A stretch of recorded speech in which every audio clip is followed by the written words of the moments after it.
Hello, you wonderful people, and welcome back to the Aligned Podcast, a place where we have open and honest conversations about personal development, business, and life mastery. I am joined, as always, by Tom Waller. Hi, Tom. Lee. How's it going? Fabulous, thank you so much. How are you? Really good, thank you. Today, we are talking about a very interesting topic, and that is materialism. There's a bit of stigma around this topic, isn't there? There is indeed, but I love it. Yeah. I saw you posted about it, actually, not that long ago. I did.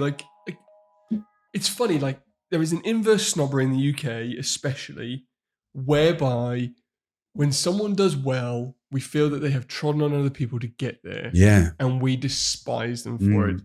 Whereas when I see someone driving a Bentley, a Rolls, a Lambo, living in a massive house, the private jets that fly over my house, the neighbor next door who's got the Ferrari, the one around the corner who's got the Bentley, I think, cool. What have they done with their lives? Yeah. And how have they added value to other people? Because you will never be successful unless you add value to other people. Yeah. Now, we did talk about it on the other show about the pharmaceutical company, but in the micro, they're actually adding value to somebody in the micro, although it's massively corrupt in the macro. Yeah. But you'll never get anywhere in life unless you create and add value. Another really interesting point was you just bought an expensive motorbike jacket. Yeah. Because the guy was so nice to you in the shop. Yeah, he was, yeah. So... He tricked me. He tricked you. Conned you. He did the Demon Red Master glasses thing. Fucking hell, that brought back some memories. Jesus Christ. I remember it. You can only buy a Lamborghini if you're providing value to someone enough for them to give you money to then take to the shop and buy the Lamborghini in the first place. Yeah, people don't just give their money away. No. It doesn't matter how, it doesn't matter what you do. You have to provide value. So I love materialism because it is a driver for me. There are other things that are a driver for me, but I do like materialistic things. And I think we've been conditioned to say, you shouldn't do it because it's stepping on other people's toes. Well, no, actually, look at any of my businesses. They add massive value to other people's lives. And in return for doing that, I'm going to live a great life. I'm obviously going to put it into wise investments. I'm going to put it into looking after my family. I'm going to put it into mainly developing those businesses again. But with the surplus that I get after that, I'm going to enjoy the materialistic things in life. Yeah, and to steal a little bit of Andy's saying, he says ethical capitalism, but I think ethical materialism. Yeah. So as long as you're not doing wrong by people to try and get your money, like ruining lives by selling drugs and things like that, and you're actually providing real value and trying to, and that's drugs either on the street or over the counter, as long as you're providing real value, and the same with me, like my businesses are helping people in all ways, like bringing more people to chiropractic, coaching people to help them create better businesses, have a better life. It's a good driver, and I do like it, and I'm not ashamed to say that I am materialistic, and I love my cars. As you all probably know from listening to the show, I'm a massive petrol head, and I love fast cars and I love big, beautiful houses. And when people try to live a meek life and they don't want these things, I just don't get it. Because for me, like the house, someone asked me the other day what my rent was, and my mum was there and she was like, I can't believe they asked you that. I was like, I don't give a fuck I don't care if they ask me that. Like, it makes no difference to me. So I will happily invest in the place where I live because I spend fucking nearly all of my time there. And it's my quality of life. It's true. We often, we struggle. There's a couple of things there. We struggle to talk about money. And that's an older generational thing. I know people shy away from materialism. Yeah. And I think we should start to appreciate the things that other people have. Like, my materialism certainly is not horses. No. But there are some people who spend an absolute fortune on horses. Bomb, yeah. Like mega money. And they turn their nose up at someone driving a Ferrari. I'm like, you chose where to spend your money. Your materialism is horses. Yeah. So I think we all have it. Some people don't. Like, some people don't. Some people just want to have significance. Some people just want to have quality time with the family, and that's fine. But what I'd like us to entertain in this conversation is the fact that it's okay to be materialistic. Yeah. And it can be a really good driver towards your dreams. And then there are some people who say, you shouldn't be so fucking materialistic. And then they go and spend all their money in the pub. I know. And it's like, what? What are you talking about? Like, I'd rather buy something that's possibly going to go up in value than go and piss my money up the wall, which I'm not judging anybody. I've done that. Like I totally, I've been there, but there are better ways to spend your money for sure. Are there dangers to materialism? I suppose if your self-worth is built on your material possessions, someone said to me recently, I don't need a nice car anymore because my self-worth is not built on that anymore. And I was like, what a fucking stupid thing to say. I mean, you like, it's like when people are like their jobs as well, aren't they?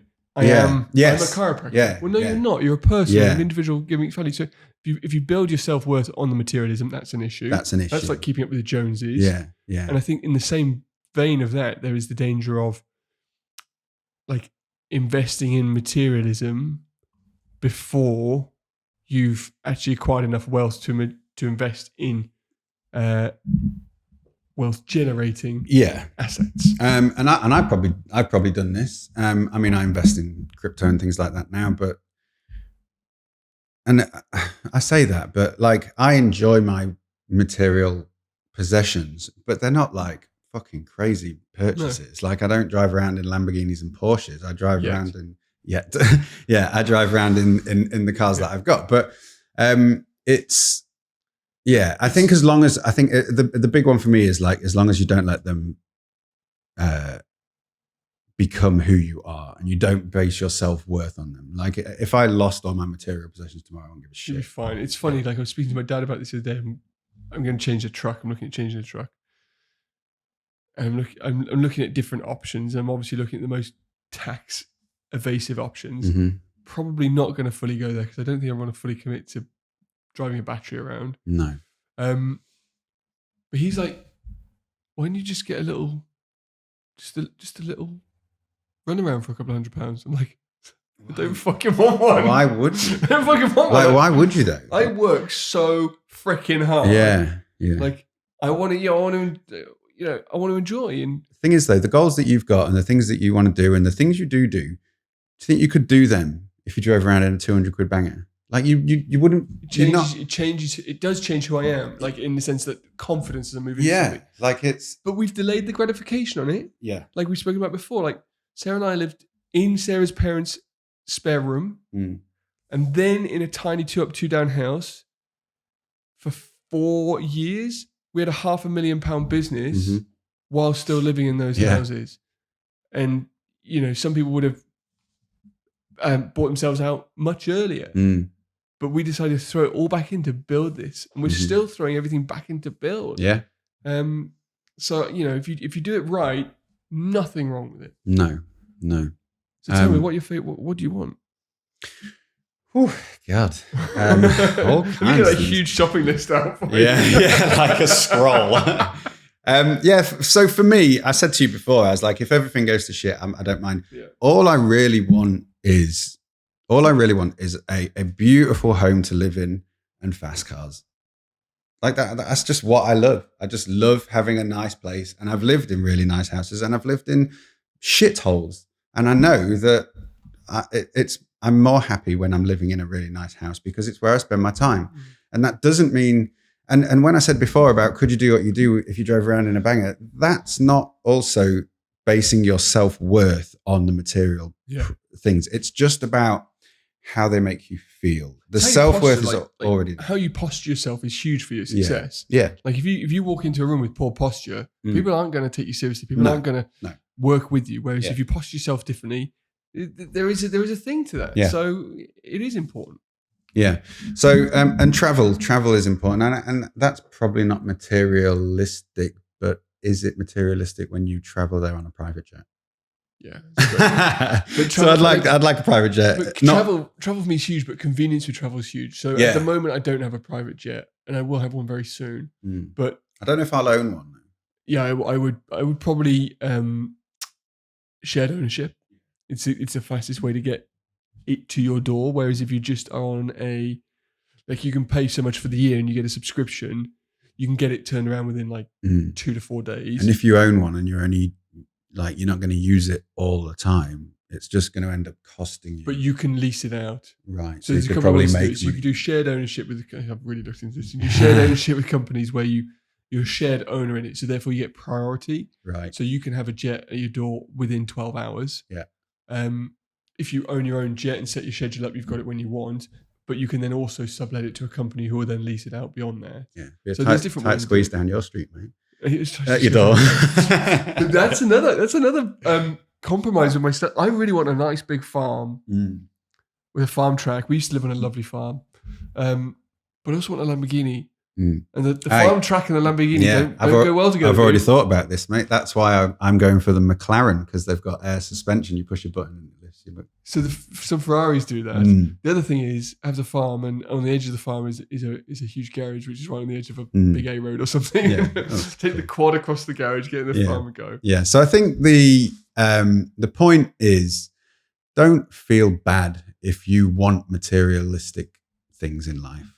As long as you're providing value and as long as you're being of service to people, which I know that almost everybody that listens to this podcast is, that almost everybody that I've spoken to and who I know listens to the podcast.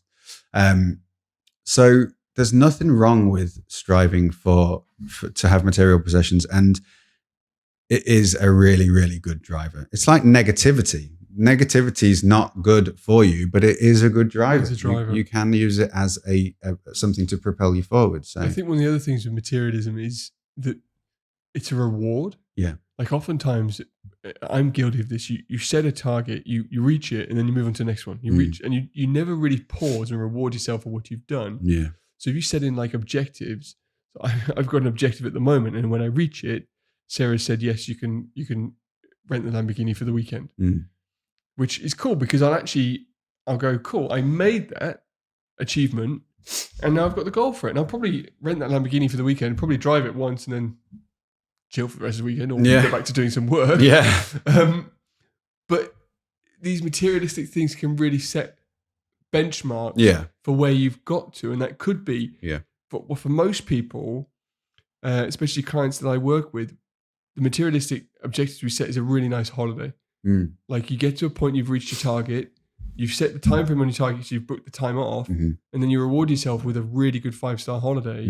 Like, and then you get a taste of what that's like. You then go back to work, you contribute more, and it just starts to build this reward and growth and contribution mindset. Yeah, and the other good thing about materialistic things is they're very good things to put on a vision board. Yeah. So if you build a business that is of service and is providing value to the world, and then you take these materialistic things, like my vision board's got the jets and the cars and the houses and everything else on it. The only way to get to those things is to provide more of the value. So they work really well as a physical representation of the value that you're going to provide. So yeah, I agree. Cool. There's not really loads to say on this topic, but I just thought it would be nice to touch on. I think, and just give people permission to be a bit materialistic. Yeah. Understand where we're coming from. Like, because I do a lot of posting of materialistic things, but it's all byproducts of service. Yeah. And it's quite interesting because our last episode was on spirituality and religion and faith. And a lot of people think that you can't do both. You can't be spiritual. If you're spiritual, you need to go and wear yoga pants in the woods and have absolutely nothing and live in the trees. Well, that's just bollocks in my eyes. You can be spiritual, and I meditate every day and still want to have those. Look at Andy Frisella. He's quite spiritual. Yeah. He's religious, and he has the most amazing car collection. Like literally the most amazing car collection. Probably one of the best in the world. Yeah, absolutely. Yeah. So I'd love to hear your materialistic goals. I'd love you to put in the comments what you're striving for. Make sure you subscribe and like. We've got some really interesting shows coming up. We've got some guests going to start coming on the show soon, which would be really good to have their input. If there's anyone you feel who should be on the show, or if you feel that you should be on the show and that you are providing value in the world, you've achieved something special, we'd love to hear your story and even invite you down to the studio and record with us. Yep. Lee, good to see you, mate. Thank you, mate.